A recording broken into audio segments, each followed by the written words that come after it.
Le compte à rebours vers une escalade massive se termine ce soir à 20 h, et le régime iranien a recours au crime de guerre ultime pour survivre.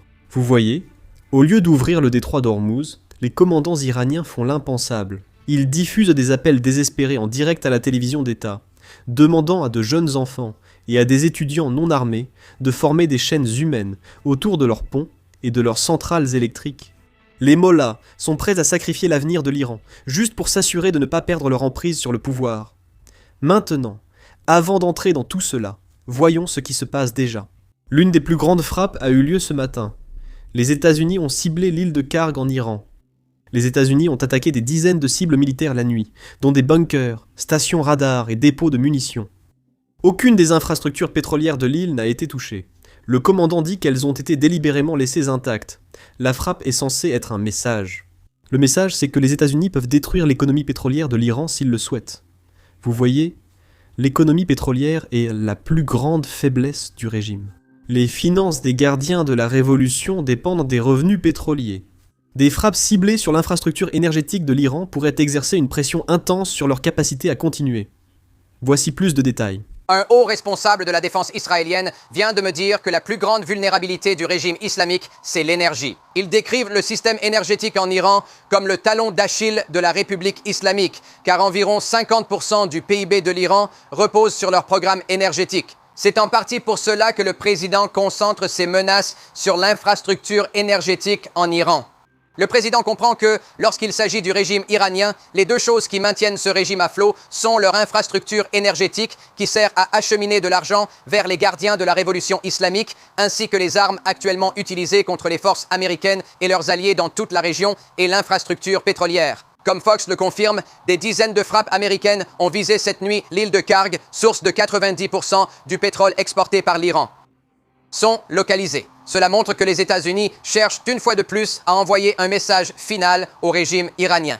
Le président sur Truth Social, il y a quelques instants, a envoyé un message final au régime iranien. Je veux clarifier un point souvent mal compris. L'île de Karg n'est pas responsable de la production de 90% du pétrole iranien, mais en exporte simplement 90%. Le pétrole est extrait dans tout l'Iran, principalement dans le sud-ouest et dans divers champs pétrolifères. Des pipelines relient ces champs et raffineries à l'île de Karg. Ensuite, sur l'île, ils peuvent soit stocker le pétrole dans des dépôts, soit le charger directement sur les pétroliers. Actuellement, seule cette île a la capacité de charger du pétrole sur des pétroliers considérés comme très grands. Ils peuvent donc transporter environ 2 millions de barils de pétrole à la fois. C'est pourquoi cette île est si importante. L'Iran n'a pas d'autre port où ces grands pétroliers peuvent accoster. Donc, d'après ce que je sais, l'île de Karg est le seul endroit. Et encore une fois, je peux me tromper. L'île de Karg est le seul lieu où le régime charge son pétrole sur les superpétroliers essentiels à l'économie pétrolière mondiale. L'île de Karg ne produit pas de pétrole, mais elle reste néanmoins très importante et cruciale pour le transport maritime. Maintenant, les États-Unis ont déjà ciblé cette île. Le 13 mars, le président Trump a déclaré que les États-Unis avaient détruit toutes les cibles militaires sur ce joyau de la couronne. Le message était alors très clair. Trump a même déclaré que les États-Unis pourraient attaquer l'infrastructure pétrolière iranienne, mais souhaite que l'Iran se rétablisse vite après la guerre. Ainsi, les États-Unis ne ciblent pas l'infrastructure énergétique iranienne sur cette île. Une autre frappe a eu lieu ce matin ou la nuit dernière dans ce fuseau horaire. Et cette fois encore, cela ne visait que des cibles militaires. L'Iran a peut-être réparé ce qui avait été détruit il y a 2 semaines, ou les États-Unis ont peut-être découvert de nouveaux bunkers inconnus auparavant. Dans tous les cas, les quais de chargement et les autres infrastructures énergétiques ont été laissés intacts. On peut d'ailleurs le constater si l'on regarde les images satellites de l'île. Tout est encore intact, en particulier tout ce qui concerne l'infrastructure pétrolière. Maintenant, cela pourrait changer à l'avenir, principalement à cause de l'Iran. Vous voyez ?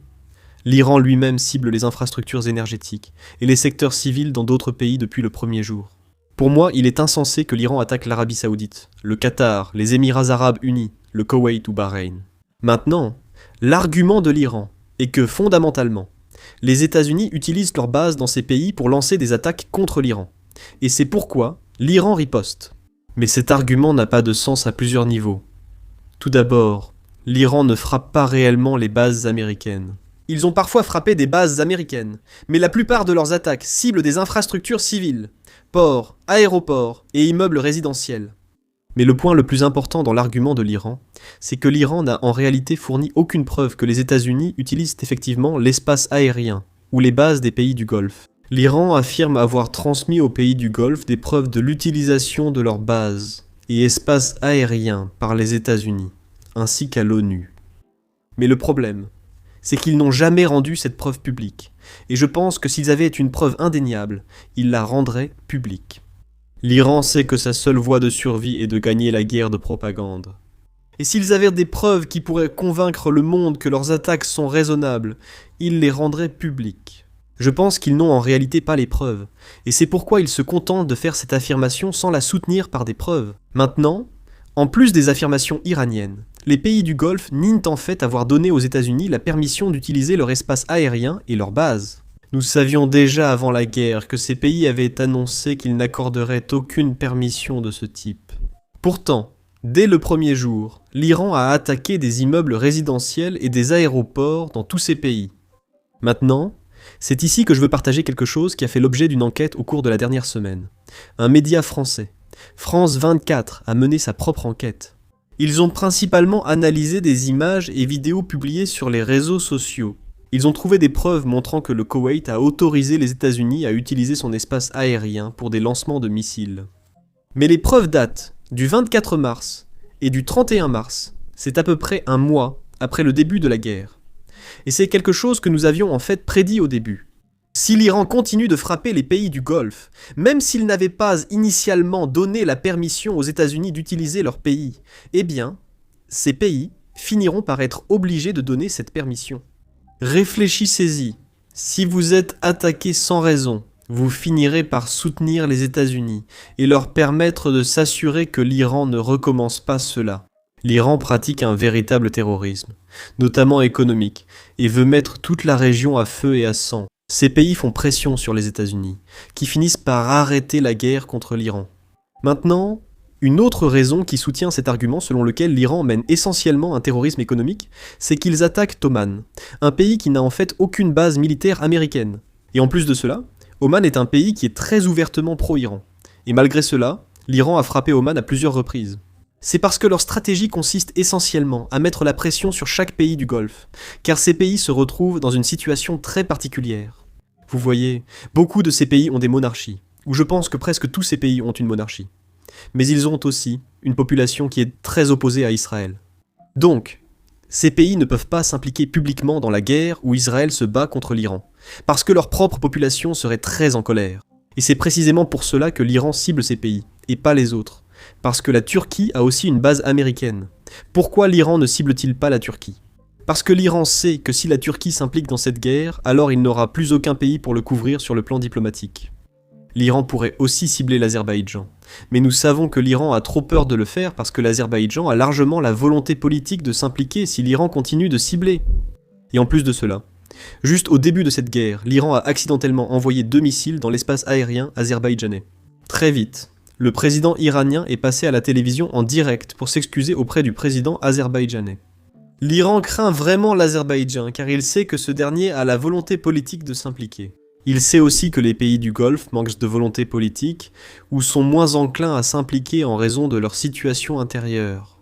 C'est justement pourquoi l'Iran attaque encore les pays du Golfe. J'appelle cela du terrorisme économique, car pendant la Première Guerre mondiale, l'Allemagne a attaqué la Belgique, pays neutre, après avoir déclaré la guerre à la France, et tout le monde a reconnu que c'était mal. On ne peut pas attaquer un pays neutre juste parce qu'on est en guerre avec un autre. Eh bien, cette situation est assez similaire à celle-là, parce que les pays du Golfe n'ont pas donné la permission aux États-Unis d'utiliser leur territoire, et l'Iran a quand même commencé à les attaquer. L'Iran ne ciblait pas seulement les bases américaines dans ces pays, mais aussi des bâtiments, aéroports et ports, des infrastructures civiles. Et nous avons des vidéos montrant que des drones iraniens frappaient tout cela dès le premier jour. Donc, on peut dire que l'Iran n'avait pas d'autre choix. Leur armée étant plus faible, ils ne peuvent pas affronter directement les États-Unis et Israël. Ils ciblent donc des pays plus petits, mais cela ne change rien au fait que l'Iran pratique le terrorisme. Chaque fois que j'avance cet argument, on me rappelle que les États-Unis ont frappé une école de filles en Iran, dès le premier jour de la guerre. Je suis d'accord, c'était mal. Mais il faut garder à l'esprit que le contexte compte ici. Les États-Unis ont mené plus de 13 000 frappes à l'intérieur de l'Iran. Il y a eu une erreur. Et en plus de cela, l'enquête a montré que c'était un missile américain qui avait frappé l'école. Eh bien, cette même enquête souligne aussi qu'en 2012, on peut voir sur des images satellites que ce bâtiment faisait partie d'une base militaire iranienne qui existe toujours à proximité. Après 2012, le bâtiment a été retiré de la base militaire et il a été transformé en école, où vous savez, de jeunes enfants étudiaient lorsque la frappe a eu lieu. Voilà une explication. Ce n'est pas une excuse. Ce qui s'est passé était mal et ne doit plus se reproduire. Et l'armée américaine devrait s'assurer que ce genre de choses ne se reproduisent pas sans cesse dans cette guerre. Mais cela souligne aussi un point important ici. Pour les États-Unis, c'était une erreur, pas une stratégie, c'est pourquoi cela ne s'est pas reproduit. Du point de vue iranien, ce n'est pas une erreur s'ils frappent des immeubles résidentiels, des aéroports et des ports. C'est quelque chose que l'Iran fait délibérément parce que c'est toute leur stratégie. Et malgré cela, il y a encore des gens qui refusent d'admettre que ce que l'Iran fait au pays du Golfe, c'est du terrorisme. Et en même temps, le régime exécute aussi ses propres citoyens. Regardez. Rien que la nuit dernière, l'Iran a pendu 2 étudiants universitaires qui faisaient partie de la manifestation de janvier. Plus d'une douzaine de personnes ont déjà été exécutées, parfois publiquement, depuis le début de la guerre. Selon l'Iran, elles participaient à la manifestation contre le régime en janvier. Certaines personnes aux États-Unis défendent ce pays sans même vouloir le visiter. Devinez quoi ? Pendant que l'Iran exécute son propre peuple, son terrorisme économique s'intensifie également. L'Iran vient d'attaquer le plus grand complexe pétrochimique d'Arabie Saoudite. Ce complexe fait partie d'une ville industrielle qui contribue à hauteur de 7% du PIB total de l'Arabie Saoudite. De toute évidence, il s'agit d'un secteur civil très important, d'une ville industrielle civile. Et malgré cela, l'Iran l'attaque et revendique publiquement la responsabilité. Il ne le nie même plus. Et la raison invoquée par l'Iran est qu'Israël a attaqué une usine pétrochimique iranienne. C'est pourquoi l'Iran riposte en attaquant l'usine pétrochimique saoudienne.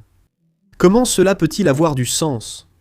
L'Arabie Saoudite n'est pas alliée d'Israël et ne fait pas partie des accords d'Abraham. Et en plus de cela, ils n'ont même pas de relations diplomatiques avec Israël. Israël et l'Arabie Saoudite n'ont pas d'ambassade l'une chez l'autre. Pourtant, quand Israël attaque une installation iranienne, l'Iran répond en détruisant une installation saoudienne. Comment cela peut-il avoir du sens ? Quelqu'un peut-il m'expliquer en commentaire ? Maintenant, changeons de sujet. Il y a 2 jours, le président Trump a lancé un nouvel ultimatum de 48 heures à l'Iran. En gros, l'ultimatum disait « Ouvrez le détroit d'Ormuz d'ici mardi à 20h, heure de l'Est, sinon les centrales et ponts iraniens seront bombardés. » L'Iran a choisi de ne pas négocier face à cet ultimatum. Ils ont plutôt demandé à leurs jeunes étudiants et enfants de former des chaînes humaines autour des centrales et des ponts, les utilisant comme boucliers humains. Je n'invente rien. C'est quelque chose que l'Iran diffuse lui-même à la télévision d'État. Écoutez plutôt. Demain, autour des centrales électriques du pays, des chaînes humaines de jeunes se formeront en cercle. Ali Reza Rahimi, le secrétaire du Conseil suprême de la jeunesse, après des suggestions du peuple, a invité des personnalités créatives, sportives et culturelles à rejoindre cette chaîne humaine. Près des centrales électriques à 14h, j'invite tous les jeunes, les athlètes, les artistes, les étudiants et les professeurs demain, mardi à 14h, près des centrales électriques qui sont nos investissements. C'est notre capital. Concernant les convictions politiques, rassemblez-vous. Voici nos richesses et nos biens. Les jeunes se rassemblent. Le contraste ici est très marqué.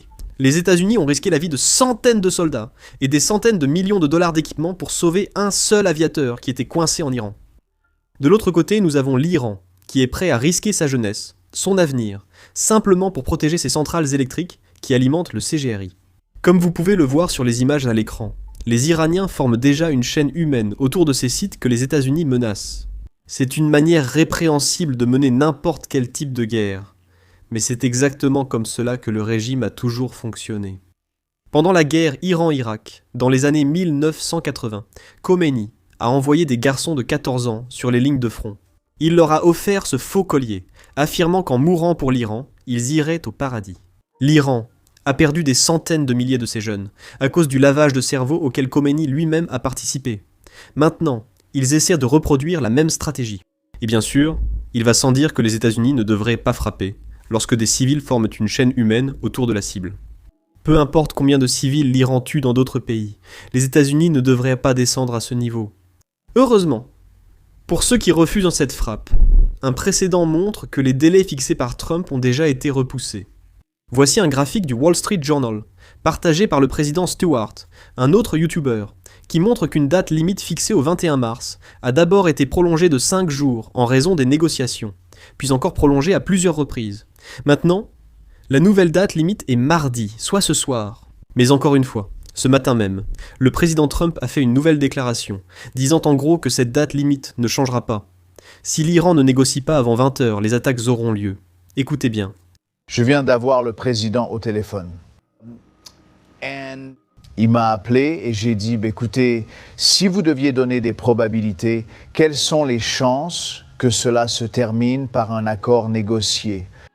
Il a dit qu'il n'allait pas donner de probabilité, mais il a dit 20 h.